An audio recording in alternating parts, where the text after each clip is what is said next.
Burada həyatın hər üzü var. Tutqun səma, boz dağlar, tikilməkdə olan evlər, yiyəsiz sahəlik və qanlı göl. Bu darmacalda bir küçük düz yolun ortasında dayanıb, heç kimin gəlməyəcəyini bildiyi halda. Görəsən, niyə hürür? Kimi qarşılamaq dayanıb belə? Dayanan təkcə o deyil, su da dayanıb, indi suyun özü yox, elə səsi də hər şeyin üstünü örtüb, gizlətməkdədir. İşıq telləri isə göyləri kəsik-kəsik edib, oradakı quşları məhbəsə salmaq fikrində qətiyyətlidir. Görəsən, indi bir ya da iki quş qanad çalmasa, həyatın davam etdiyini başqa nədən bilmək olardı?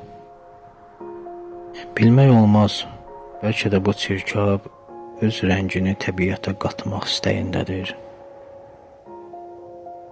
İndi mən göyün nə qədər yüksək olduğunu bu aşırımdan daha yaxşı görürəm, başa düşürəm. Yetim qalmış, başına min oyun açılmış budağın kökləri niyə görünmür bəs? Bəlkə onun köklərini yandırıb bütün izləri itirməyə çalışan kimsə var. Amma boş yerə. Heç külək də bu ayaq izlərini silib təmizləyə bilmir. Bu binalar isə elə bil qamışlar kimi gölün içindən boylanıb. Amma bir şeyi dəqiq bilirəm ki, bu göyərçinlərin adlarını heç vaxt bilməyəcəm. Məsələn, bilməyəcəm onların rənglərindən başqa da hansı fərqlilikləri var.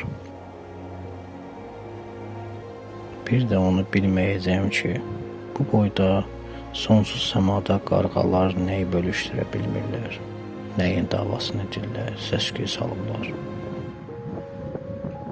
Yaxşı ki, bu külək var, təkcə odur məni heç yerdə tək qoymayan, darıxmağa qoymayan. Bu itin yalandan hürməyinə fikir verməyin, o da mənim kimi darıxır yəqin.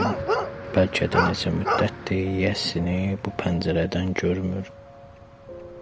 Ağaclar əcəb belə sakit durublar. Elə bil külək onların şəklini çəkir.